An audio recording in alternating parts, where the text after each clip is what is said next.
The bioscan results flickered across Aliana's retinal display, each data point more concerning than the last. She crouched beside the containment pod, her gloved hand hovering over the transparent aluminum surface. Inside, two juvenile Keplerians, no larger than terrestrial house cats huddled together, their bioluminescent markings pulsing erratically in shades of distressed violet. Cortisol analog levels are through the ceiling, she whispered into her cum. James, they haven't entered RIM cycle in 17 standard days. On the other end of the station, James Chen adjusted the atmospheric controls in Xenobiology Lab 3, his fingers dancing across the haptic interface. I'm seeing the readings. Their neural patterns are fragmenting. If they don't sleep soon, we're looking at irreversible cognitive damage. Aliana pulled up the mission logs on her wrist terminal. 3 weeks ago, the research vessel Endeavour had intercepted a distress beacon from a Keplerian colony ship. By the time they'd arrived, the ship was a debris field. These children were the only survivors, found sealed in an emergency pod designed for short-term stasis, not extended survival. Every sedative we've tried fails, Aliana said, watching the cubs' rapid, shallow breathing.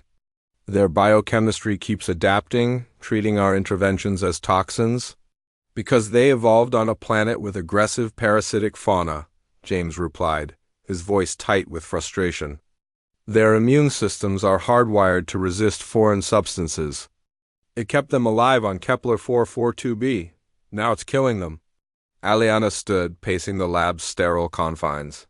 Through the viewport, the Orion Nebula painted space in shades of crimson and gold.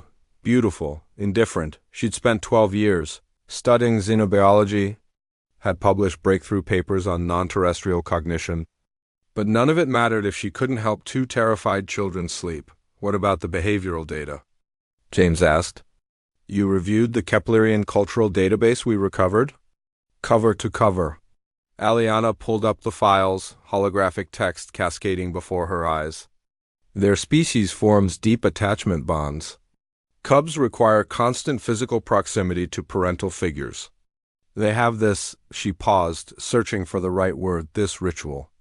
The parent makes a subsonic vocalization, almost like a purr, and the cubs synchronize their breathing to it. Silence stretched between them, broken only by the ambient hum of the station's life support systems. We don't have any adult Keplerians, James said finally. The colony ship, there were no other survivors. Aliana pressed her forehead against the cool wall. She'd seen the wreckage, analyzed it. A cascade failure in the antimatter containment system. Death had been instantaneous for most. These cubs had survived only because some parent had sealed them away in those precious final seconds. I have an idea, she said quietly. It's unorthodox. At this point, I'll take unorthodox over watching them die. Aliana initiated a new protocol, her fingers trembling slightly as she entered the authorization codes. The containment pod's environmental seals hissed open. She glanced at her biometric readout. Her oxygen levels were optimal, no pathogens detected. The cubs posed no biological threat to humans. The danger had always been the other way around. She reached inside slowly, telegraphing her movements. The cubs pressed themselves against the far wall, their markings shifting to deep indigo, the Keplerian color of fear.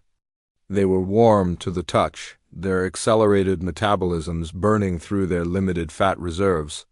Analyzing subsonic frequencies from the cultural database, James said through her earpiece. Transmitting the pattern to you now. A frequency chart appeared on Aliana's display, 8 to 22 Hz, rhythmic with slight variations that corresponded to breathing patterns. Below human hearing, but she'd need to produce it somehow. She lifted both cubs carefully, cradling them against her chest. They trembled, their small hearts hammering against her palms. Aliana settled into the observation chair, dimming the lab lights to 10% intensity, mimicking the twilight of their homeworld. Then she began to hum. It started deep in her chest. Subvocal, a frequency she felt more than heard. She modulated it according to the data, matching the parental vocalization pattern as closely as human anatomy allowed. The cubs stiffened initially, but Aliana kept her breathing slow, deliberate, her heartbeat steady. "You're safe," she murmured, the words barely audible. "You're safe now." She felt it when their breathing began to synchronize with hers. Felt the tension slowly leaving their small bodies. Their bioluminescent markings shifted from indigo to soft amber curiosity, the database said, then to gentle blue peace. "Aliana," James's voice was thick with emotion. "Their neural scans, they're entering sleep cycle. My God, it's working." The cubs nestled closer, their rapid heartbeats gradually slowing. Aliana maintained the subsonic hum, her own breathing deep and measured. She'd read that Keplerian parents could maintain this state for hours, their physiology adapted for it. Her human lungs would give out eventually, but for now, it was enough. Through the viewport, she watched stars wheeling by, ancient light from dead suns. These cubs had lost everything, their family, their world, their entire way of life. But here, in this moment, they had found something they desperately needed. Trust. The larger cub, they'd designated her K1 in the medical files, but that seemed wrong. Now released a small chirping sound. Not distress? Something softer? In the cultural database, it was labeled as a sound of contentment. "You're safe," Aliana whispered again, tears tracking down her face. "I promise you're safe." She didn't know what the future held for them. Didn't know if they could adapt to life among humans or if somewhere in the vast galaxy other Keplerians had survived. But she knew this. For the first time in weeks, the cubs slept. And in sleeping, they began to heal. James arrived 40 minutes later, moving silently into the lab. He carried additional thermal blankets and a modified bassinet they'd fabricated. Together, they would monitor the cubs through the night, through however many nights it took. Outside, the universe continued its ancient, indifferent dance.